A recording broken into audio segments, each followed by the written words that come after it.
Alright, so you've probably seen me make one of these flags before if you've been watching my videos.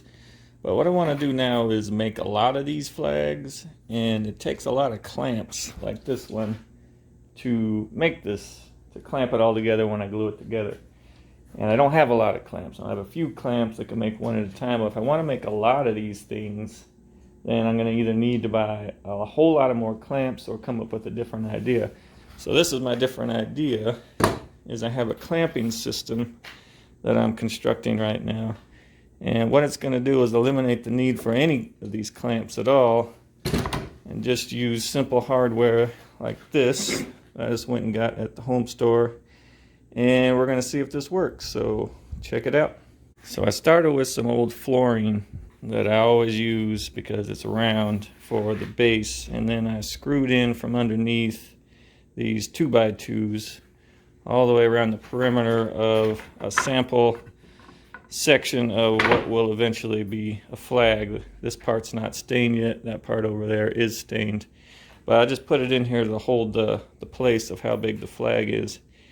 And the idea is that this frame right here is going to act as half of the vise. And then we're going to put this in here. And we're going to drive these holes through here with this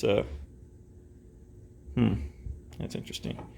Anyway, we're going to drive some holes in there. We're going to put a T-nut in between these two pieces so that this can screw through and clamp, push this 2x2 into the clamping position, which will clamp it across. And then after that, we're going to put a clamp over the top where something's going to be screwed down through the top like this and clamp it flat, and hopefully that'll get everything we need.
Alright, so now that we got pressure applied to the glue up situation from this angle, the next objective, because the more we push it that way, the more it's going to want to come up off of that thing and bow up out of there. Our next objective is to put some cross members across the entire flag and then have clamping pressure that pushes down on it to keep it flat. So that's what we'll do next. Alright, so I got 4 pieces of 2x2. One piece is going to actually be the clamping pressure, and then the other piece is going to have holes driven through it where a bolt's going to come through, and we're going to tighten it down to push it down. I got 12 inches marked on both sides, so hopefully it'll be fairly straight. I drilled some holes. I got 3/8" bolts, so I drilled one size bigger so the bolts can go through without any problems, and then I got washers. So let's see how this works out. I use the drill press to drill these holes into this member, but I need to transfer those holes through. So hopefully I can keep this lined up to transfer them with the 3/8" drill bit.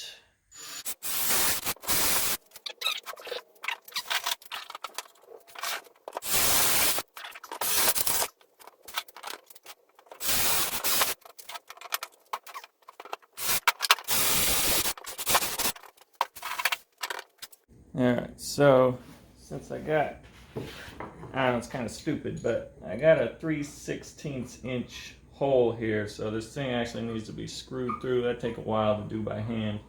So I have my my socket bit here. I gotta drill it up from underneath, but the holes in here is one size bigger, like a 7/16 or whatever the crap that is. And that just slides in and out. So I gotta drill it through these 4 holes till we get all the way up there. And then we'll just slide these on. Yeah, okay.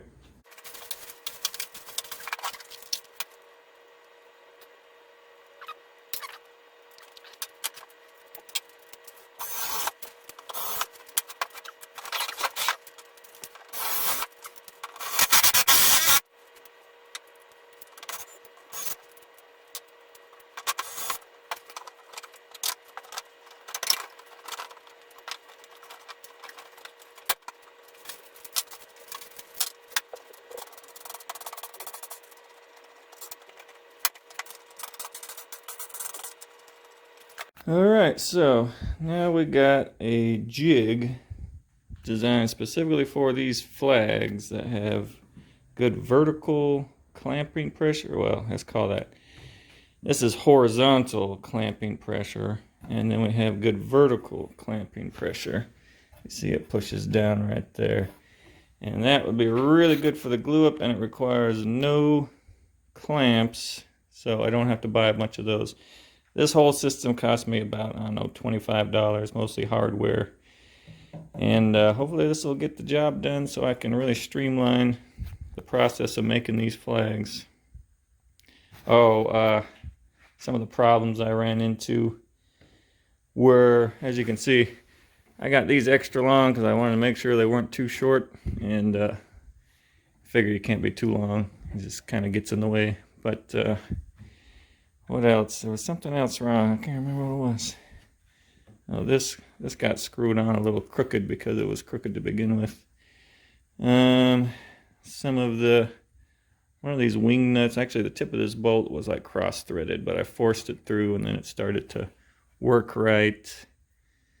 Shoot, there was something else that was problematic. I can't remember what. Oh, the washers that I got. I thought I got 3/8 washers. It says 5/16. Well, I read it wrong. I got the 5/16 washers instead of the 3/8, so they don't go on. So I could have used. It would have been good to have a washer right there and right there, but I don't think it's going to cause a big problem in the short run. Okay, if you want to see me actually use this clamp to make that flag, then it'll probably be on a different video. So check that out.